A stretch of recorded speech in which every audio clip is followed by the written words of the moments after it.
Hello friends, welcome back to my channel angelinecreations. இன்னைக்கு வந்து சென்னையில் இருக்கிற அந்த லைட் ஹவுஸ் ஃபிஷ் மார்க்கெட்டுக்கு தான் நான் போயிட்டுருக்கேன். எப்போவுமே வந்து நான் இங்கே தான் ஃபிஷ் வாங்குவேன். இங்கே வந்து காலையில் ஒரு 7 மணிக்கு வந்தீங்கன்னா ஃப்ரெஷ்ஷாக கடல்லேருந்து ஃபிஷ் எல்லாம் பிடிச்சிட்டு வந்து நெட்லேருந்து அப்படியே எடுத்து ஃப்ரெஷ்ஷாக விற்பாங்க. அது வந்து ரொம்ப சூப்பராக இருக்கும். எந்த விதமான ஐஸ் எல்லாம் போடாமல் அப்படியே ஃப்ரெஷ்ஷாக வாங்கிட்டு வர மீன் அது. நான் வந்து இன்றைக்கி லைட் ஹவுஸ் மார்க்கெட்டுக்குள்ளார வந்து எந்த வீடியோவும் எடுக்க முடியல. ஏன்னா லேட் ஆகிட்டனால நான் டக்குன்னு போயிட்டு வாங்கிட்டு மட்டும் வந்துட்டேன். நான் என்ன மீன் வாங்கினேன், அதை எப்படியெல்லாம் டிஃப்ரெண்ட்டாக சமைக்கலாம் அப்படிங்கிறத வீடியோவில் இன்றைக்கி பார்க்கலாம். இன்றைக்கி பார்த்திங்கன்னா நம்ம வந்து ரெகுலரான ஃபிஷ் குழம்பு, ஃபிஷ் ஃப்ரை இல்லாமல் கொஞ்சம் வித்தியாசமாக மீன் வந்து நம்ம சமைச்சு சாப்பிட்லாம். ஃபஸ்ட்டு வந்து இந்த வஞ்சரம் மீன் தான் வாங்கிட்டு வந்தேன். அந்த குட்டி சைஸ் வஞ்சரம் மீன் வந்து அங்கே கிடைக்கும். அந்த வஞ்சரம் மீனை வாங்கிட்டு வந்துட்டு அதை எப்படி க்ளீன் பண்ணுறது அப்படின்னு உங்களுக்கு இப்போ காட்டுறேன். ஃபஸ்ட் வந்து மேலே அந்த இருக்கிற அந்த ஃபின்ஸை வந்து நம்ம கட் பண்ணி எடுத்துக்கணும். எடுத்துகிட்டு வந்து இந்த டெயில் கிட்ட சைடில் வந்து அந்த ஃபிஷ்ஷோட அந்த முள்ளுங்க இருக்கும்.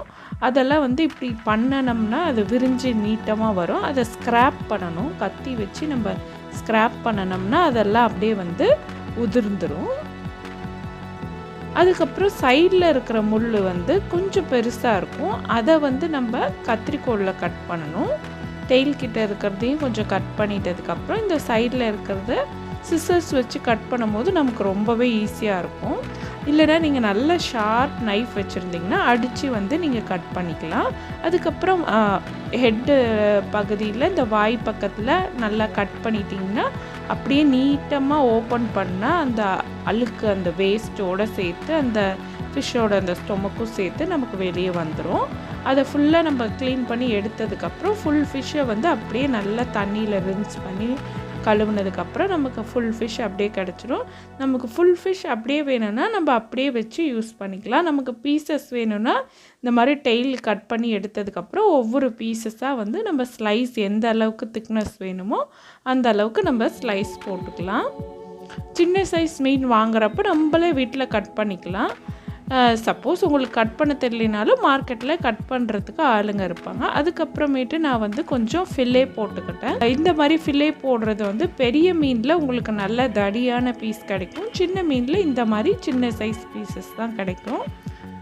இப்போ நான் இந்த ஃபில்லே போட்ட இந்த மீனில் வந்து ஒரு கொஞ்சமாக லெமன் ஜூஸ் வந்து புழிஞ்சிட்டு கொஞ்சம் உப்பு சேர்த்துக்கிறேன். இது வந்து எதுக்குன்னு பார்த்தீங்கன்னா ஃபிஷ் வடை வந்து நம்ம செய்ய போகிறோம். அதுக்காக ஒரு சிட்டிகை மஞ்சத்தூள் போட்டு மிக்ஸ் பண்ணிவிட்டு இட்லி பாத்திரத்தில் இதை வச்சு ஆவியில் இதை வேக விடணும்.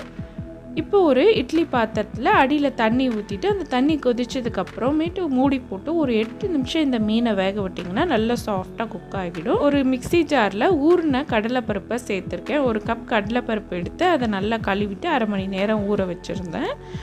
இப்போ அதை தண்ணியெல்லாம் இல்லாமல் எடுத்துட்டு அது கூட வந்து இஞ்சி ஒரு துண்டு, 10 பல் பூண்டு, 1/2 டீஸ்பூன் சீரகம், 1/2 டீஸ்பூன் சோம்பு சேர்த்தாச்சு. இந்த சோம்பு தான் இந்த வடைக்கு நல்ல ஒரு ஃப்ளேவர் கொடுக்கும். இப்போ தேவையான அளவு உப்பு, 3 காஞ்ச மிளகாய் சேர்த்துருக்கேன். உங்களுக்கு காரம் இன்னும் எக்ஸ்ட்ரா வேணும்னா நீங்கள் இன்னொரு பச்சை மிளகாவை கட் பண்ணி சேர்த்துக்கலாம். இப்போ நான் வந்து இதை கோர்ஸாக அரைச்சி எடுத்துக்கிறேன். எப்படி நம்ம கடலைப்பருப்பு வடைக்கு அரைக்கிற மாதிரி கோர்ஸாக அரைச்சி எடுத்துகிட்டு இது கூட வந்து பொடியாக வெட்டின கருவேப்பிலை, அப்புறம் பொடியாக வெட்டின சாம்பார் வெங்காயத்தையும் வந்து சேர்த்துடலாம். ஒரு 10 சாம்பார் வெங்காயம் மாதிரி நான் கட் பண்ணி வச்சுருந்தேன். அதையும் சேர்த்துட்டு இந்த மீனை வந்து நம்ம புட்டு மாதிரி உதுத்துக்கணும். வெந்த அந்த மீனை வந்து புட்டு மாதிரி உதுத்து இதோடு சேர்த்துட்டு நல்லா கலந்து விட்டுறணும். சேர்த்து நம்ம வடைக்கு எப்போவும் பிடிக்கிற மாதிரி ரவுண்டாக தட்டி எண்ணெய் காஞ்ச உடனே வடையை போட்டு நம்ம 2 பக்கமும் நல்லா பொரித்து எடுத்துக்கலாம். நம்ம சேனலில் நிறைய தடவை மீன் குழம்பு, மீன் வறுவல் எல்லாம் பார்த்துருக்கோம். வஞ்சரம் மீனில் ஒரு வடை இதுதான் ஃபஸ்ட் டைமாக நம்ம பார்க்குறோம். இது வந்து எது கூட சாப்பிட நல்லாயிருக்கும்னா சாம்பார், ரசம், தயிர் சாதம் அந்த மாதிரி எல்லாத்து கூடயும் வச்சு சாப்பிட நல்லாயிருக்கும். டிஃப்ரெண்ட்டாகவும் இருக்கும். எப்போவுமே மீன் குழம்பு வறுவல் செஞ்சு போர் அடித்தவங்க இந்த மாதிரி வித்தியாசமாக ட்ரை பண்ணி பாருங்கள். அடுத்ததாக நம்ம பேக்டு ஃபிஷ் பார்க்கலாம். ஃபஸ்ட் நம்ம ஃபிஷ்ஷை மேரினேட் பண்ணிடலாம். அதுக்கு வந்து நமக்கு பொடியாக கட் பண்ண பூண்டு தேவை. நான் இந்த சாப்பர் மிஷினில் போட்டு இப்போ சாப் பண்ண போகிறேன். பூண்டு ஒரு 10 பல், கருவேப்பிலை ஒரு கொத்து, 3 பச்சை மிளகாய் சேர்த்துட்டு இதை வந்து நல்லா பொடியாக இப்போ சாப் பண்ணுறேன்.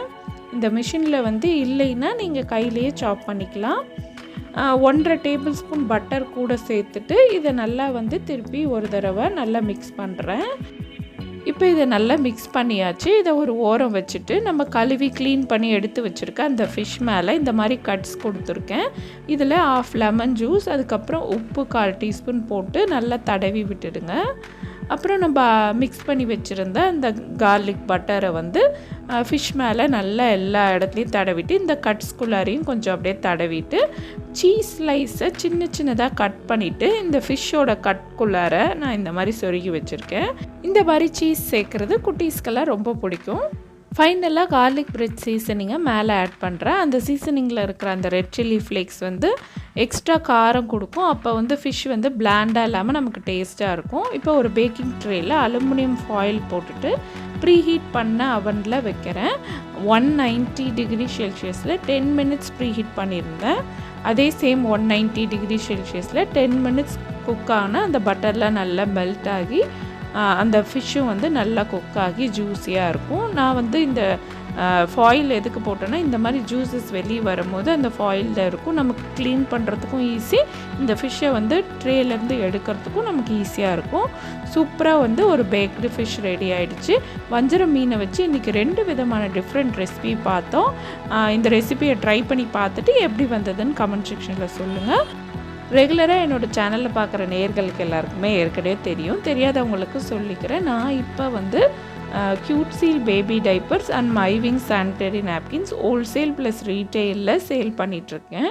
உங்களுக்கு இந்த ப்ராடக்ட்ஸை வாங்கணும்னு நினச்சிங்கன்னா வீடியோக்கு கீழே இருக்க டிஸ்கிரிப்ஷனில் லிங்க் வந்து கொடுத்துருக்கேன், என்னோடய வாட்ஸ்அப் குரூப் லிங்க். அதில் ஜாயின்ட் ஆகிட்டு நீங்கள் ஆர்டர் ப்ளேஸ் பண்ணலாம். ப்ளேஸ் பண்ணால் உங்கள் வீட்டு அட்ரஸ்க்கே நாங்கள் கொரியர் பண்ணிவிடுவோம். ஸோ இந்த வீடியோ உங்களுக்கு பிடிச்சிருந்தா லைக், கமெண்ட், ஷேர் மற்றும் ஏஞ்சலின் கிரியேஷன் சேனலுக்கும் சப்ஸ்கிரைப் பண்ணுங்கள். தேங்க்ஸ் ஃபார் வாட்சிங்.